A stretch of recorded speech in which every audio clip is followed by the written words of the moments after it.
بسم اللہ الرحمن الرحیم۔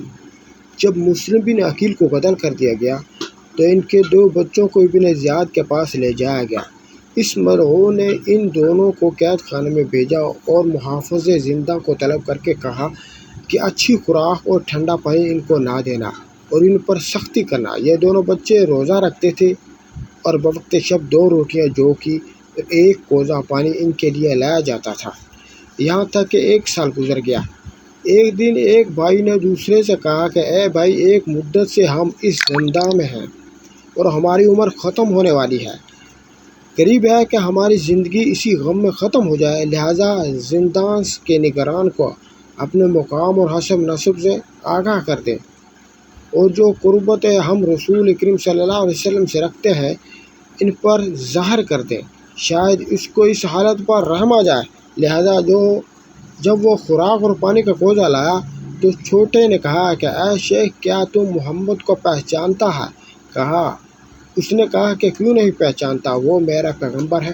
کہا جعفر بن ابی طالب کو بھی پہچانتے ہو؟ کہا کیوں نہیں پہچانتا، خدا نے انہیں پر 2 عطا کیے ہیں، وہ بہشت میں فرشتوں کے ساتھ ہیں، جہاں چاہیں پرواز کرتے ہیں۔ کہا علی بن ابی طالب کو پہچانتے ہو؟ کہا کیوں نہیں پہچانتا، وہ رسول اللہ صلی اللہ علیہ وسلم کا چچا کا بیٹا ہے اور میرے نبی کا بھائی بھی ہے۔ بچوں نے کہا کہ اے شیخ، ہم تیرے نبی کے خاندان سے تعلق رکھتے ہیں، ان کی اطاعت ہے، مسلم بن عقیل بن ابی طالب کے بیٹے ہیں اور تیرے ہاتھوں اسیر ہوئے ہیں۔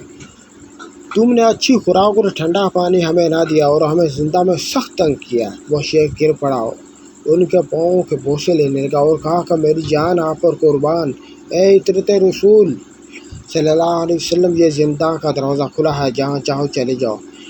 پھر 2 روٹیاں اور پانی کا کوزہ دیا اور انہیں راستہ بتا دیا اور کہا کہ راتوں کو سفر کرنا اور دن کو چھپ جانا، یہاں تک کہ خدا تمہارے لیے وسعت پیدا کر دے گا۔ لہٰذا وہ دونوں بوقت شب روانہ ہوئے۔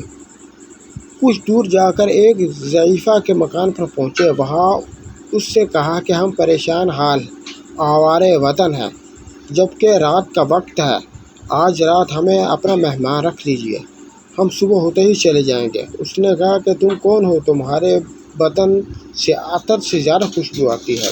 بچے کہنے لگے ہم اولاد رسول اللہ صلی اللہ علیہ وسلم ہیں اور زندان ابی زیاد سے نکلے ہیں تاکہ وہ ہمیں قتل نہ کر دے۔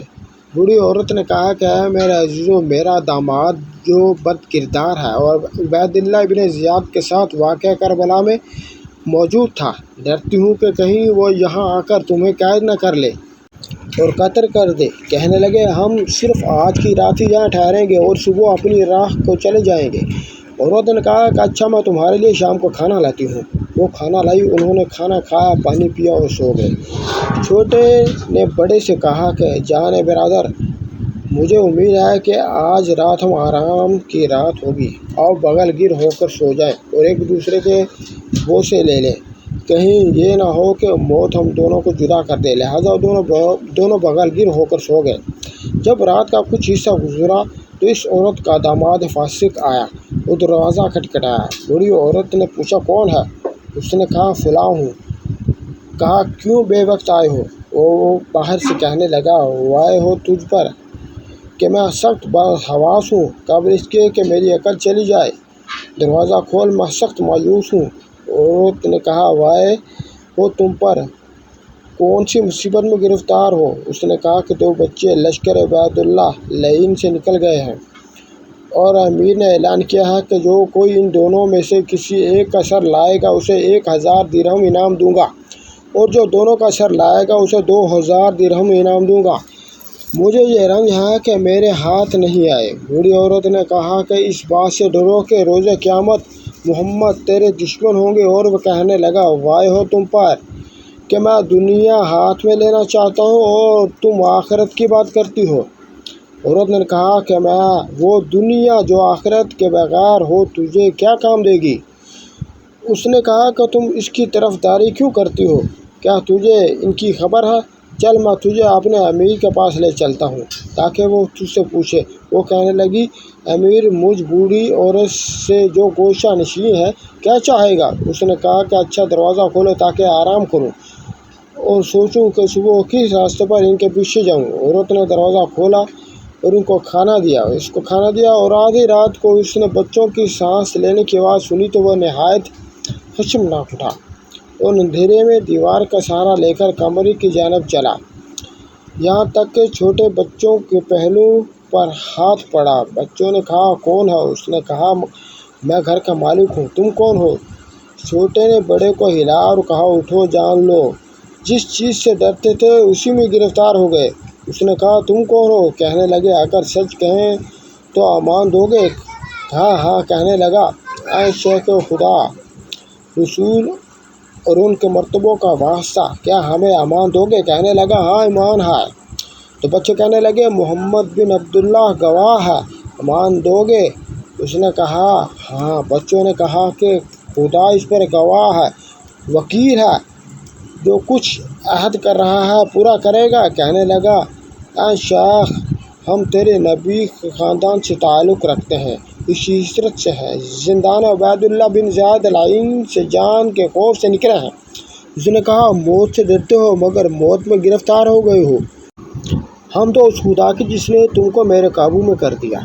اور وہ اٹھا اور ان کو باندھ دیا اور بچوں نے تمام شب بندھے ہوئے گزاری۔ جب سفیدی ظاہر ہوئی تو اس نے ایک غلام کو جس کا نام خلیج تھا بلایا اور کہا کہ ان دونوں بچوں کو دریائے فرات کے کنارے لے جاؤ اور ان کی گردنیں کاٹ دو اور ان کے سروں کو میرے پاس لے آؤ۔ جب گھر سے کچھ دور گئے تو ایک بچے نے کہا، شیخ، تم بلال مؤذن رسول کی مانند ہو، ہم پر رحم کرو۔ اس نے کہا کہ میرے آقا نے مجھے حکم دیا ہے کہ تمہاری گردنوں کو کاٹ دوں، مگر یہ بتاؤ تم کون ہو؟ کہنے لگے، ہم تیرے نبی محمد صلی اللہ علیہ وسلم کی اطرت ہیں اور جان کے خوف سے ابن زیاد کے زندان سے نکلے ہیں، اور اس بوڑھی عورت نے ہمیں مہمان رکھا، لیکن تیرا آقا چاہتا ہے کہ ہمیں قتل کرے۔ اس حبشی غلام نے ان کے پاؤں کے بوسے لیے اور کہا کہ میری جان تم پر فدا، اے اطرت مصطفیٰ، خدا کی قسم میں نہیں چاہتا کہ محمد بروز قیامت میرے دشمن ہو۔ پھر تلوار کو دور پھینکا اور خود کو فرات میں گرا دیا اور دریا عبور کر گیا۔ اس کے آقا نے آواز دی کہ تم نے میری نافرمانی کی ہے۔ اس نے کہا، میں تیرا اس وقت فرمانبردار ہوں کہ جب تک تو خدا کا فرمانبردار ہو، اب جب کہ تم نے خدا کی نافرمانی کی ہے تو میں دنیا آخرت میں تجھ سے بیزار ہوں۔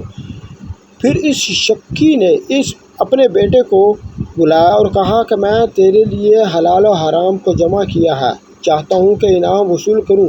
تو ان بچوں کو فرات کے کنارے لے جا اور ان کی گردنوں کو کاٹ دے اور ان کے سر میرے پاس لے آ تاکہ میں عبیداللہ کے پاس لے جاؤں اور 2000 درہم معاوضہ لے آؤں۔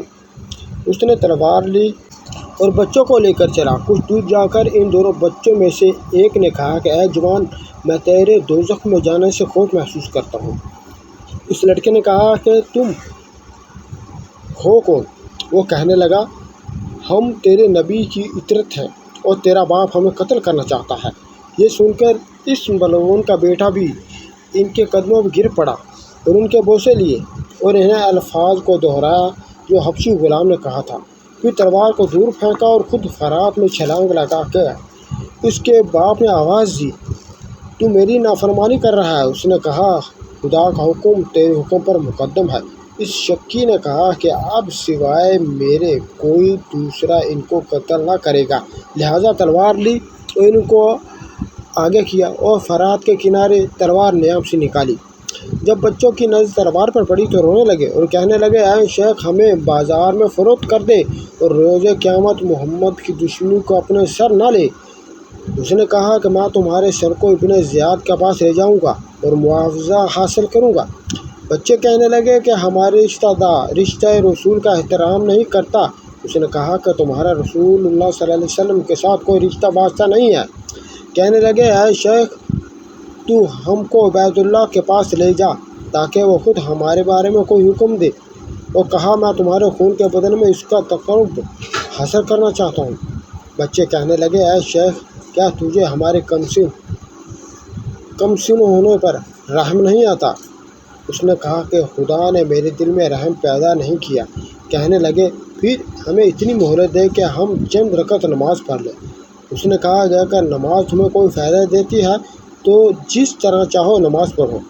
پھر ان بچوں نے 4 رکعت نماز پڑھی، پھر ہاتھ اٹھائے اور اپنی نظروں کو آسمان کی طرف کر کے فریاد کی، یا حی یا حکیم یا احکم الحاکمین، ہمارے اس کے درمیان حق کا فیصلہ کر دے۔ یہ شکی اٹھا اور اس نے بڑے کی گردن کاٹ دی اور اس کے سر کو توبرا میں رکھا۔ چھوٹا بھائی غم سے نڈال اپنے برادر کے خون میں لوٹ پوٹ ہو گیا اور کہا، میں چاہتا ہوں کہ اپنے بھائی کے خون میں رنگی ہو کر رسول خدا صلی اللہ علیہ وسلم سے ملاقات کروں۔ اس ملعون نے کہا کہ کوئی بات نہیں، تجھے بھی ابھی اس کے پاس پہنچاتا ہوں۔ پھر چھوٹے کو بھی قتل کر دیا، اس کے سر کو بھی توبرا میں رکھا اور دونوں کے بدنوں کو دریا کے پانی میں پھینک دیا۔ پھر ان کے سروں کو ابن زیاد کے پاس لے گیا۔ یہ بدبخت چند سال بعد جب گرفتار ہو کر مختار صفکی کے پاس لایا گیا تو مختار نے اس سے پوچھا کہ بتا، تو نے امام مسلم بن عقیل کے کمسن بچوں کو کہاں سے پکڑا تھا اور انہیں کیسے شہید کیا تھا؟ تو وہ بولا، یہ دونوں ایک بوڑھی عورت جو ہمارے خاندان سے تھی، اس نے ان دونوں کا مہمان رکھا تھا۔ مختار نے کہا کہ کیا تو نے یہ حق مہمان نوازی ادا کیا ہے؟ کیا ان بچوں نے فریاد نہیں کی تھی؟ اس شخص نے کہا کہ ان بچوں نے مجھ سے اس بات کا تقاضا کیا تھا کہ ہمیں بازار میں فروخت کر کے رقم وصول کر لے اور محمد کو روز قیامت اپنا دشمن مت بنا۔ مختار نے کہا، تو پھر تو نے کیا کہا؟ اس شخص نے کہا کہ میں نے ان بچوں سے کہا تھا کہ میں تمہارے سر ابن زیاد کے پاس لے کر معاوضہ وصول کروں گا۔ مختار نے پوچھا کہ اس کے علاوہ انہوں نے اور کیا بات کی تھی؟ اس نے بتایا کہ بچوں نے فریاد کی تھی کہ ہمیں ابن زیاد کے پاس لے چل تاکہ وہ خود ہمارے بارے میں کوئی فیصلہ کرے۔ اس نے بتایا کہ جب میں انہیں قتل کرنے لگا تو انہوں نے کہا کہ اے شیخ، کیا تجھے رسول خدا صلی اللہ علیہ وسلم سے شرم نہیں آتی؟ کیا تو ہمیں بچہ سمجھ کر بھی رحم نہیں کرتا؟ کیا تو ہمیں تھوڑی مہلت دے گا کہ ہم نماز پڑھ لیں؟ یہ سن کر میں نے بچوں سے کہا کہ اگر تمہیں نماز اس وقت فائدہ دیتی ہے تو پڑھ لو۔ لہٰذا انہوں نے 4 رکعت نماز پڑھی اور نماز کے بعد ہاتھ اٹھا کر اس طرح دعا مانگی، یا حی یا حکیم یا احکم الحاکمین، تو ہمارے اور اس کے درمیان فیصلہ کر دے۔ اس کے بعد میں نے انہیں قتل کر دیا۔ مختار صفکی نے جب یہ سن کر کہا کہ خدا نے تیرے اور ان کے درمیان فیصلہ کر دیا، پھر حکم دیا کہ کون ہے جو اسے ٹھکانے لگائے گا؟ ایک شامی اٹھا اور مختار نے اسے کہا کہ اس کو وہیں لے جا جہاں اس نے ان بچوں کو قتل کیا، مگر اس کا خون ان کے خون سے نہ ملنے پائے۔ وہ شامی اسے لے کر فرات کے کنارے آیا اور اس کا سر تل سے جدا کر دیا اور پھر اس کے سر کو ایک نیزہ پر آویزاں کر دیا۔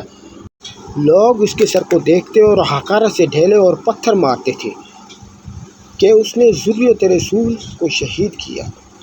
ایسی ہی ویڈیوز دیکھنے کے لیے ہمارے چینل کو سبسکرائب کیجیے۔ اللہ تبارک و تعالیٰ آپ کا حامی اور ناصر ہو۔ جزاکم اللہ خیر۔